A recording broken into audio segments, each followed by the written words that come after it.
I'm upset. I decided to watch Frieren because it was popular and topped the charts on Mal. I wondered what this seemingly regular story would be about, but I was disappointed in the blatant misogyny that ran rampant throughout every frame. The fact that anime fans would allow this to become the highest peaking anime on Mal is problematic and distasteful.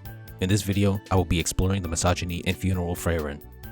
The first thing that stood out to me was the sexism in the setting. There are two primary parties in the story. There's the hero's party and Frieren's party. In the hero party, there's the hero Himmel, warrior Eisen, priest Heiter, and mage Frieren. First, Frieren is the only girl on the team. The male to female ratio is 3-1, which is already a red flag. The team was also led by a man, which implies that only men can lead, a common belief of the patriarchy, but it gets worse when you evaluate their individual fighting styles. Himmel is a superhuman swordsman. Eisen is a superhuman axe user. Frieren is a magician who uses spells from a distance to fight. Maybe you don't see something wrong with this due to your internalized misogyny, but Frieren isn't a physical fighter, while two of the males on the team are. How come the men get to show off their great physical feats, while the woman is forced to rely on magic? It's almost as if the writer is saying that women are physically inferior to men, which is not true. Women being mages in RPG stories is already a tired and played out trope that promotes sexism, so it's unfortunate to see the story continue this trend. TV Tropes even has a page called Magic is Feminine. That page goes over how its origins are rooted in the stereotype that women are more intuitive, emotional, closer to nature, and mysterious than men. This page also covers the issue that I mentioned. Quote, because women are delicate, having your female characters be mages is also a way that allows them to participate in combat without getting too physical. End quote. It's unfortunate that the author, Kanne is perpetuating this harmful narrative. If you look even closer, you'll notice that only Himmel is a hero. I believe this concept comes from Dragon Quest, where hero is a class and the strongest one. How come the hero has to be the male character? Not only is this sexist, but it promotes the white savior archetype. When looking on the wiki, there's only one other hero, and he's also a white man. You know what that says to little girls watching? It says women can't be heroes and crushes their dreams of striving for greatness. To recap, the problems are the gender ratio, the physical inferiority of women, and the fact that women can't be heroes. Frieren also forms her own party in the present. FP is made of Frieren, Fern, Stark, and Sign. This time, the gender ratio is balanced, but the physical problem still exists. Frieren and Fern, the two females, are both mages, non-physical combatants. Meanwhile Stark, a male, is a physical fighter with superhuman prowess. Once again, this sexist assignment of classes is still present. Why can't the females be warriors? Unfortunately, there is still no female hero in this party, which perpetuates the toxic message that women can't be heroes. When we go to the magic exam, we see even more female mages. There's Frieren, Fern, Ubel, Lawine, Kanne, Laufen, and more.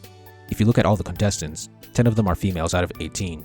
Why is it that a majority of the mages are females? Once again, the sexist trope of magic is feminine is recycled. And despite there being more females, an equal number of males and females failed the exam, meaning that the males had a higher pass rate, which is misogynist. If you thought the misogyny stopped at the setting, you'd be wrong. The primary women in this story have their motivations and desires tied to male characters.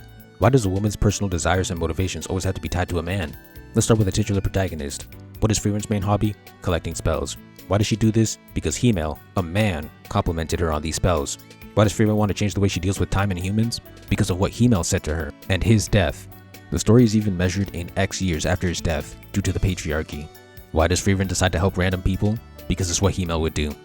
When Frieren confronts a monster that shows people their closest person, it has changed from her female master to Himmel, meaning that Himmel is the closest person to her.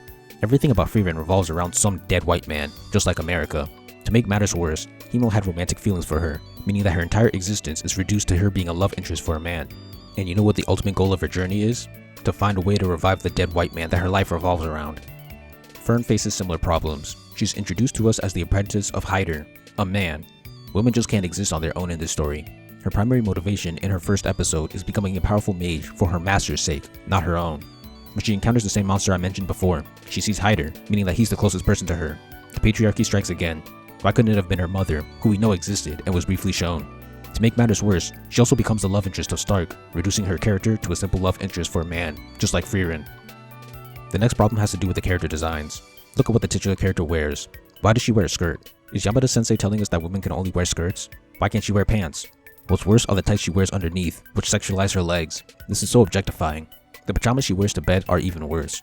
She wears a loose white dress that shows off her chest and shoulders in an inappropriate way. Shameless fan service for the male gaze. Guess what Fern wears? A dress that draws attention to her bust size to please the male gaze. A dress is truly the weapon of the patriarchy. Why couldn't she wear pants? We don't see any men in this story wearing dresses. Even in her winter attire, she continues to wear a dress. She also acquires different ornaments throughout the story, like a hair ornament or a bracelet. Why do female characters have to wear jewelry? It just perpetuates misogynist stereotypes. And then when she dances with Stark, what is she wearing? A dress. One that inappropriately exposes her collarbone. But you know what? Maybe these two are the exceptions and all the other women are more moderately and neutrally dressed. Wrong. Flame wears a dress that's tight enough to hug her breasts. Flame wears a dress that's tight enough to hug her breasts, and it drops far enough to show her collarbone. She also wears open-toed sandals for the freaks. Saria wears a shirt whose collar drops enough to show her cleavage, and she wears booty shorts that expose her legs and feet for her OnlyFans. Aura wears a skirt and reveals her upper chest, navel, and legs. Ubel wears a tube top to reveal her chest and a skirt to show off her legs. Lawine wears a skirt that shows off her legs, and Kanne is practically naked, exposing her chest, shoulders, midriff, and thighs. Laufen wears a dress that hugs her bust, waist, and hips, exposes her chest and shoulders, and exposes her legs. I could keep going. As you can see, all the women are objectified or subscribing to patriarchal standards. They always wear skirts, but if they aren't wearing skirts, they're wearing booty shorts that could not be shorter. Straight up coochie cutters. Do you see male characters wearing such revealing tight clothes? Do they show off their breasts and legs? No. Why? Because of the patriarchy. There are other miscellaneous forms of microaggressions against womankind. The main antagonist of the past was the Demon King. Why couldn't it have been the Demon Queen? Why do men always have to be in charge? Both the strongest hero and villain have to be men. The patriarchy strikes again. When Frieren's party fights the dragon, Stark, the only man in the group so far, defeats it on his own with his toxic masculinity. How come the women couldn't participate in this fight? As a matter of fact, the first time they encountered the dragon, their attacks were too weak and they had to run for their lives. Of course, the man had to swoop in and save the day. Finally, at the party, Fern is forced to dance with Stark, a man, and be the follower to his leader in the dance, which enforces subservient stereotypes about women. In conclusion, Frieren is filled with misogyny, some obvious, some subtle. Women aren't allowed to be physical fighters or heroes. Magic is feminine. Women are always tied to male characters and reduced to love interests, and their designs are objectifying and confined to patriarchal standards. It's unfortunate that Yamada-sensei would be so sexist. Maybe he just has internalized misogyny due to how much anime he's consumed, but regardless, he should still be held accountable for his sexism. And all of you anime fans should be ashamed of yourselves, and the fact that you allowed such a blatant sexist story to top the charts on Mao, which obviously matters because Mao scores objectively determine how good a story is. I'm sick.